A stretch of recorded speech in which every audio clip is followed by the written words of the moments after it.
नमस्कार मित्रांनो, आज तुम्हाला मी माझा आजचा प्रवास कसा कसा करणार आहे आणि कुठे कुठे जाणार आहे ते सांगणार आहे। आत्ता आपण पहाटे 6:30-7च्या दरम्यान आपण निघालेलो आहोत अंजयाद्री पर्वत बघायला। आणि लवकर अंजयाद्री पर्वत आहे म्हटल्यावर पर्वत म्हटल्यावर थोडं जरा चढायला लागेल, म्हणून जरा लवकर गेलेलं सगळ्यात उत्तम। कारण उन्हाचा तडाखा इकडे थोडासा आहे, पण तसंच मुंबईसारखा थोडा रिमझिम पाऊस पडतो, परत ऊन येते, परत पाऊस पडतोय, असं सगळं चालू आहे। तिन्ही ऋतूचा आनंद मिळतो आम्हाला। तर आम्ही निघालो, त्यामुळे आम्ही काही नाश्ता वगैरे काही रस्त्यात केला, म्हणजे निघताना केला नाही, कुठे थांबलो नाही हॉटेलला। पण आमचं असं मत होतं की आपण एखाद्या टपरीवर, पानाची टपरी असते, चहाची टपरी असते, तसंच आपण इडलीची टपरी कुठे किंवा साऊथ इंडियन डिशची टपरी कुठे मिळाली तर नक्की आपण करूया म्हणून। आणि हेच एक जाताना मला मध्येच एक ब्रिज लागला आणि इतकं सुंदर खळखळ खळखळ खळखळ निसर्गाचा आवाज, निसर्गाचा जो नॅचरल आवाज आहे तो येत होता। मग मी एका अम्माच्या ठेल्यावर थांबलो, तिने मस्तपैकी हे भांडं किती सुंदर आहे, आणि ती एका टायमाला अशा म्हणजे 100 इडल्या होऊ शकतात, आणि गावच्या पद्धतीने चूल खाली आहे, आणि म्हणजे भट्टीसारखं खाली चुलीचं शेप आहे, आणि वरती त्याच्यावर हे पात्र ठेवलं इडलीचं। तिने एक छान छॉक लावला, म्हणजे फोडणी दिली चटणीला, तिच्या वासाने मी त्या वासावर अट्रॅक्ट होऊन पुढे गेली, आणि थोड्याच वेळात असं झालं की तो जास्त वास माझ्या पूर्ण नाकातोंडात गेल्यासारखं झालं, आणि मला थोडंसं अनइझी वाटलं, बाहेर आली। पण मित्रांनो, त्या इडलीच्या चटणीचा वासाने आपल्याला असं पोट भरल्यासारखं वाटतंय।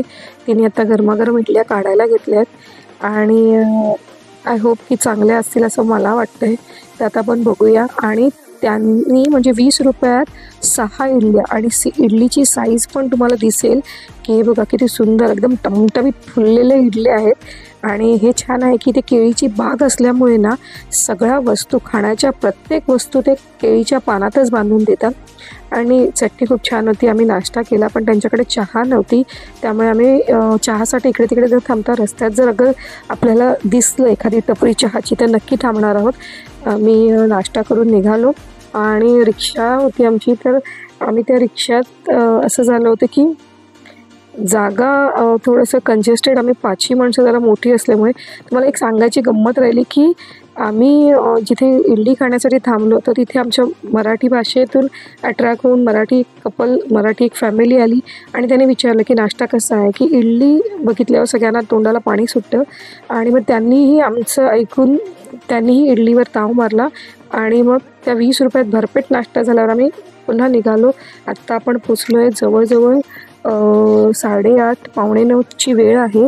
बघा किती लख्ख प्रकाश, आणि थोडंसं उन्हाचा तडाखा, म्हणजे ऊन लवकर आलेलं आहे असं वाटतंय। आम्ही आत्ता नुकतंच उतरलो आहे, आणि आता पर्वताच्या दिशेने जाणार आहोत। तत्पूर्वी त्याच्या आजूबाजूला काय काय, आता हा अंजयाद्री पर्वत का फेमस आहे, तर इथे रामभक्त श्री हनुमानाचा जन्म झालेला आहे, जन्मस्थान आहे। आणि खरंच मित्रांनो, हनुमानाची ना आता इथून या मुख्य द्वार एखादा फळासारखा वाटल्यापासून आपला हे ठिकाण आहे। हा अंजयाद्री पर्वत चालू होणार आहे, शेवटी माया आहे, पण ते आपण येताना बघू असं आमचं मत सगळ्याच, कारण आता चढताना एवढं संगम इथे आहे, तर मग ते इथे आम्ही टाइमपास करत बसतो सगळ्या वस्तू घेण्यामध्ये, तर आम्हाला थकवा जास्त जाणवेल असं वाटतंय, म्हणून आम्ही निघालो, आणि तडक आम्ही सगळेजण आम्ही लवकर चालून अर्धा ते पाऊण तासात हा गड सर केलेला आहे। म्हणजे आम्ही इथपर्यंत पोचलो आहोत, कारण खूप ऊन असल्यामुळे थांबणं इथे तिथे, आणि मेन म्हणजे आम्ही येताना चढतानाचा व्हिडिओ अजिबात घेतला नाही, कारण ते पॉसिबलच नव्हतं, कारण एक वन वे असल्यामुळे खूप छोटी जागा आहे येण्या जाण्यासाठी, तर आपण हा सगळा टाईमपास करत बसलो तर बाकीच्या भक्तांनाही त्रास होऊ शकतो, त्याच्यामुळे ती गोष्ट आपण अवॉइड करून आता उतरताना कसं त्यांना चढणाऱ्यांना चढवू दिलं तर मग आपल्याला उतरताना सोपस्कर होतं, त्यामुळे आम्ही तसं केलं। आणि तुम्हीही जर गेलात अंजयाद्री पर्वताला तर निघतानाचे व्हिडिओ प्लीज घेऊ नका, कारण खूप छोटा रस्ता आहे, तुम्हाला तर दिसतं आहे किती लहान रस्ता आहे, तर चढणाऱ्यांना किती टोपी घालून पूर्ण घामाच्या धारा लागल्यात, आणि प्रत्येक वयोगटाची माणसं असल्यामुळे आपल्याला ती गोष्ट कटाक्षाने पाळली पाहिजे मित्रांनो, आणि आम्ही ती पाळली। तसं तुम्हीही पुढे प्रवासाला जाल तर तुम्ही नक्की पाहाल आणि पाळाल हे मला जाणवतं आहे।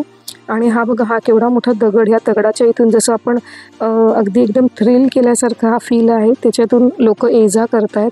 आणि मेन म्हणजे आमच्या मम्मीलाही तो हा टास्क होता की हे ती चढू शकेल की नाही. पण मित्रांनो, देवाच्या कृपेने मम्मी आमची थोडं थांबत थांबत का होईना पण तिनेही हा पर्वत चढली.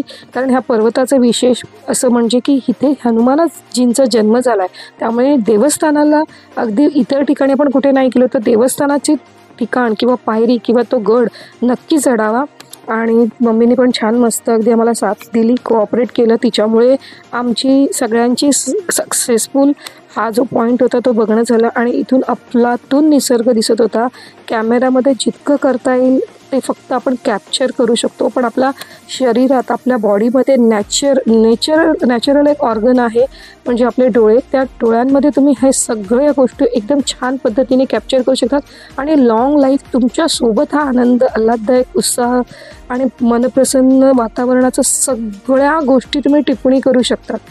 आणि मित्रांनो, तिथे खूप छान वाटलं आम्हाला. तुम्हालाही खूप अनुभव छान येईल. आणि या पायथ्याशी एक श्रीरामांची पितळेची भव्य अशी मूर्ती आहे की त्या मूर्तीजवळ सुद्धा सगळेजण आवर्जून थांबून फोटो घेत होते. म्हणजे पहिलं हनुमानाचं दर्शन घेऊन मग आपण खाली श्रीरामांचं दर्शन घ्यायला आलो. आणि कारण जाताना घेणं बरोबर नाही आहे की रामभक्त हनुमानाचं दर्शन घेऊन त्यांच्या जन्मस्थानी त्यांनी जसं श्रीरामाचा वरदहस्त मिळवला तसा आपणही मिळूया. आणि आमची मम्मी आता फायनली हा पर्वत खाली उतरत आहे. त्याच्यानंतरचा प्रवास आमचा असा होता की कोरायकल राईड करायच्या. मग आम्ही त्या दिशेने निघालो. आमची रिक्षा बुक झालेली असल्यामुळे आम्ही 5 जण रिक्षात बसलो आणि त्या दिशेने निघालो. आणि आम्ही इथे जवळ पोचल्याच्या नंतर सगळ्यांचं रिॲक्शन असं होतं की अरे हे कुठे चाललेत. तर असं होतं की पाणी नदीला खूप सोडलं होतं, म्हणजे डॅमचं नदीला पाणी सोडल्यामुळे इथे फक्त त्यांच्या गावातली लोकांची कामं चालू होती. कोरायकल राईड्सला टोटली बंद होतं, कारण ते अंदाज घेता येत नाही की पाणी किती सोडलं आहे काय, हे त्यांनाही माहीत नसतं.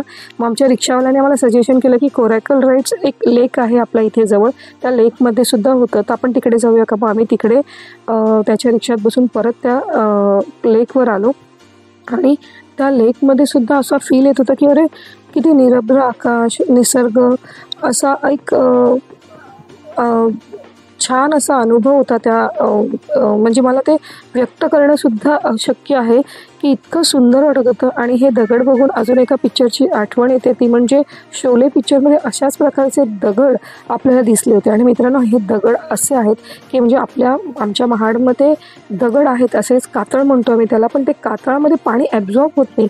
या दगडांचं वैशिष्ट्य असं आहे की ते दगडांमध्ये हे पाणी ॲब्झॉर्ब होतं आणि त्यामुळे तो दगड आहे ना गारवा देतो. म्हणजे एवढं कडाक्याचं ऊन असून सुद्धा त्या दगडाला तुम्ही जरा स्पर्श केलात ना की तुमच्या शरीराला आणि तुमच्या मनाला एकदम आल्हाददायक फील येते. तर आता आम्ही निघालो आहे कोरायकल राईड्सला. आमच्या आधी बरीच गर्दी होती, वेटिंग होतं, पण आम्ही तो आमचा वेटिंगचा टास्कसुद्धा कंप्लीट केला आणि आम्ही आता कोरायकल राईड्सचा आनंद घ्यायला चाललो आहे. आणि त्या कोरायकल राईड्समध्ये एकदम असं एक बशीच्या आकाराची होडी असते आणि त्या होडीमध्ये बसायचं. 4 जणांचीच कॅपॅसिटी असते. 5वा हा त्यांचाच जो नावाडा असतो तो असतो, म्हणजे तो. आणि बघा ना, आमच्या सगळ्यांचं वजनापेक्षा त्या नावाड्याचं वजन किती हलकं होतं. आणि वर सांगायचं तर मित्रांनो, मला पोहता येत नाही. तिथे आम्ही लाईफ गार्ड जॅकेट होते ते घातले. आमच्याकडे माझ्या लेकाला आणि नवऱ्याला आणि पप्पांना असे तिघांनाच येतं. मला आणि मम्मीला एवढं फारसं पोहतं, म्हणजे मला तर येतच नाही, मम्मीला थोडंफार तरी येतं. पण आम्ही ते, आणि ह्या उन्हाच्या तडाख्याने तो राईड्स आम्ही एकदम सक्सेसफुली फुलफिल केला. त्यानंतर खूप ऊन लागत होतं. मग पप्पा म्हणाले की आपण सगळ्यांनी नारळ पाणी आवर्जून प्यायला पाहिजे. तर आम्ही त्या उन्हाच्या तडाख्याच्या शरीराला त्रास होऊ नये म्हणून आम्ही नारळ पाणी प्यायलो. आणि मग तिथून आम्ही निघालो की ही जी आम्ही चाललो आहे ते आहे शबरी गुफा, की इथे श्रीरामाची अगदी आतुरतेने वाट बघणारी तिची अजून एक भक्त होती, ती म्हणजे शबरी माता. आणि शबरी मातेने आपले उष्टे बोरं श्रीरामांना खाऊ घालून त्यांचा आशीर्वाद प्राप्त केला होता. आत्ता आम्ही चाललो आहे ते म्हणजे बाली गुफा. म्हणजे ह्या महाभारतात महाभारतात नाही, रामायणात सुग्रीव, बाली, अंगद यांचा उल्लेख आहे की जेव्हा श्रीराम ह्याला युद्धासाठी निघाले असताना वाटेत त्यांना सेना हवी होती, तर त्या सेनेला, वानर सेनेला ते जमा करत करत पुढे निघाले होते श्रीलंकेला. तर त्यातलीच ही बालीची गुफा आहे की बाली यात येऊन लपला होता. आणि तिथून मग एक जाता जाता वाटेत एक गगन महल म्हणून आहे, तो घेतला. एका राजाचा महल आहे, तो पण सुंदर होता. त्याचं स्ट्रक्चर खूप छान होतं. त्याच्या थोड्याशा पायऱ्या पण कमी होत्या, पण आता स्ट्रक्चरच आहे बऱ्यापैकी आहे.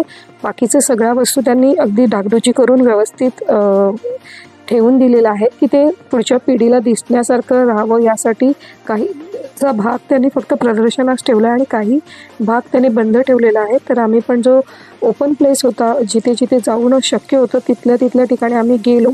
त्यानंतरचा प्रवास आमचा आहे असा की आम्ही चिंतामणी मठ या ठिकाणी जाणार आहोत हे पाहून झाल्यावर. आणि चिंतामणी मठासाठी सुद्धा थोडंसं असंच, म्हणजे तिथे तुम्हाला निसर्ग आणि आपल्या भारतीय संस्कृतीतले कलाकार, आपल्या भारताची संस्कृती या महलामध्ये सुद्धा लाईव्ह कॉन्सर्ट होतं, त्यांची गाणी वगैरे असे, किंवा काही शूटिंगसाठी सुद्धा हा भाग दिला जातो. त्यामुळे जितकं पाहण्यासारखं होतं ते आम्ही नक्की पाहिलं. आणि तिथून मग आम्ही निघालो की हे आहे हनुमानाचं मंदिर म्हणण्यापेक्षा हनुमानजी यांनी इथे थोडं वास्तव्य केलं होतं. जेव्हा सीतामाईला ते शोधायला निघाले होते तर इथे त्यांनी मधुर फळ आणि मध हे चाखलं होतं, त्यामुळे याला मधुवन म्हणतात. आणि मग असा छान प्रवास करून आम्ही रिक्षा सोडायच्या आधी आमची नेहमीची सवय आहे, जे वाहन असेल त्याचा उपभोग आणि त्याचा आनंद घ्या.